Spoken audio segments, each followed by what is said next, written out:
Assalamualaikum warahmatullahi wabarakatuh. Halo teman-teman semuanya, perkenalkan kami dari kelompok 3. Nah, pada video kali ini kami akan membahas materi tentang proses mobile computing. Nah, sebelum itu saya akan memperkenalkan terlebih dahulu anggota kelompok 3. Yang pertama ada Mustika dengan NIM 21053-162. Selanjutnya ada Ria Yulianti dengan NIM 23053-167. Tingginya mobilitas masyarakat saat ini membuat teknologi pun harus terus berkembang seiring dengan kebutuhan masyarakat. Dengan aktivitas yang membutuhkan mobilitas tinggi, tentu banyak yang membutuhkan komputasi mobile yang praktis untuk dibawa.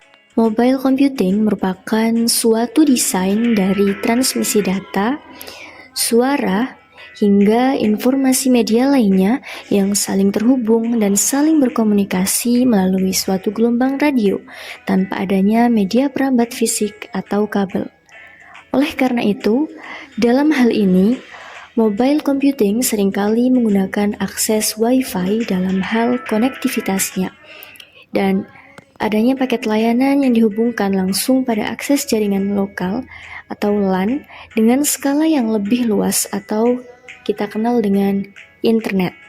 Device yang tercakup dalam mobile computing ialah seluruh jajaran perangkat elektronik, mulai dari laptop hingga smartphone yang dimiliki oleh hampir seluruh manusia di dunia. Fungsi utama dari mobile computing adalah agar dapat mengirimkan data, audio, dan video melalui perangkat yang tidak terhubung dengan tautan fisik apapun. Mobile computing seringkali dapat mengembangkan aplikasi seluler dan menerapkan konsep algoritma serta pemrograman lintas platform di luar Android dan iOS. Jenis-jenis mobile computing itu dibedakan menjadi 3. Yang pertama adalah mobile communication atau komunikasi seluler. Jenis ini merupakan infrastruktur komunikasi yang sudah ditetapkan, termasuk infrastruktur jaringan nirkabel, protokol, format data, bandwidth, dan portal yang diperlukan untuk memastikan konektivitas dan komunikasi itu tanpa batas. Jenis yang kedua adalah mobile hardware atau perangkat keras seluler. Nah, ini merupakan perangkat komputasi seluler dan perangkat pendukung dengan kemampuan yang sangat diperlukan untuk melakukan operasi dan harus terhubung ke jaringan. Yang ketiga, mobile software. Software berarti perangkat lunak. Nah, jenis ini adalah perangkat lunak yang paling penting dalam sistem operasi komputer, di mana perangkat ini merupakan otak dari sistem komputasi. Di laptop, sistem ini seperti sistem operasi Windows, Linux, atau Mac OS, sedangkan untuk smartphone, sistem ini seperti Android atau iOS. Materi selanjutnya yaitu mobile computing. Komputasi seluler sebenarnya dimulai dengan perangkat keras yang ada di dalam ponsel cerdas.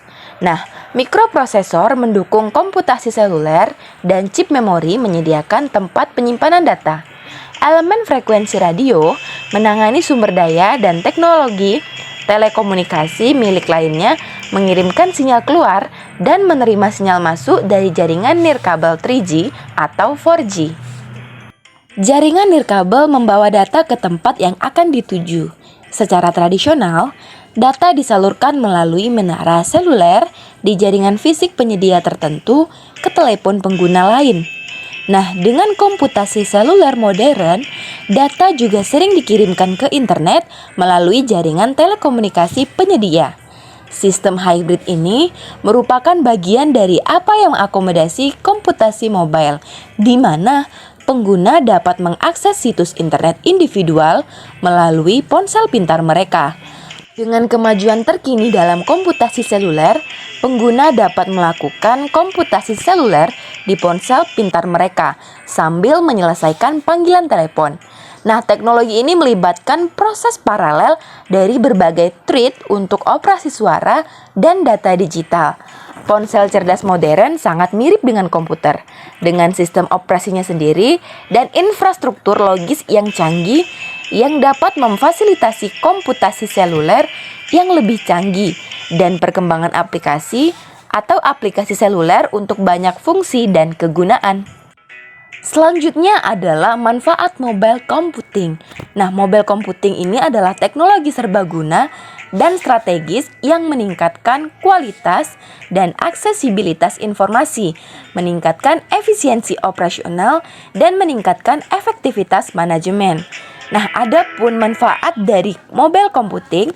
Yang pertama, memberi tenaga kerja mobile akses jarak jauh dengan rincian perintah kerja, seperti lokasi perintah kerja, informasi kontak, tanggal penyelesaian yang diperlukan, riwayat aset, serta jaminan atau kontrak layanan yang relevan. Nah, yang kedua, memungkinkan staf penjualan keliling untuk memperbarui status perintah kerja secara real time, memfasilitasi komunikasi yang baik. Yang ketiga adalah memfasilitasi akses ke layanan dan informasi perusahaan kapan saja dan dari mana saja. Yang keempat, menyediakan akses jarak jauh ke basis pengetahuan perusahaan di lokasi kerja. Yang kelima, memungkinkan untuk meningkatkan efektivitas manajemen dengan meningkatkan kualitas informasi, arus informasi, dan kemampuan untuk mengendalikan tenaga kerja yang berpindah-pindah. Materi yang terakhir adalah keterbatasan komputasi seluler. Yang pertama itu ada bandwidth tidak memadai. Jadi akses seluler umumnya lebih lambat dibandingkan sambungan kabel langsung yang menggunakan menara telepon seluler.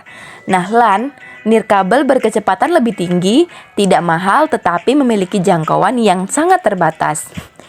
Yang kedua ada standar keamanan. Saat bekerja secara mobile, seseorang akan bergantung pada jaringan publik. Nah, keamanan ini menjadi faktor yang paling utama dan paling penting untuk diperhatikan. Yang ketiga ada konsumsi daya. Nah, ketika stop kontak atau generator portable tidak tersedia, komputer seluler harus bergantung sepenuhnya pada daya baterai. Nah, baterai yang sangat mahal harus digunakan untuk mendapatkan masa pakai baterai yang diperlukan. Selanjutnya yang keempat ada gangguan transmisi, seperti cuaca, medan, dan jarak dari menara terdekat dapat mengganggu penerimaan sinyal. Misalnya penerimaan di terowongan, beberapa bangunan, dan di daerah perdesaan yang sering kali buruk. Yang kelima ada potensi bahaya kesehatan.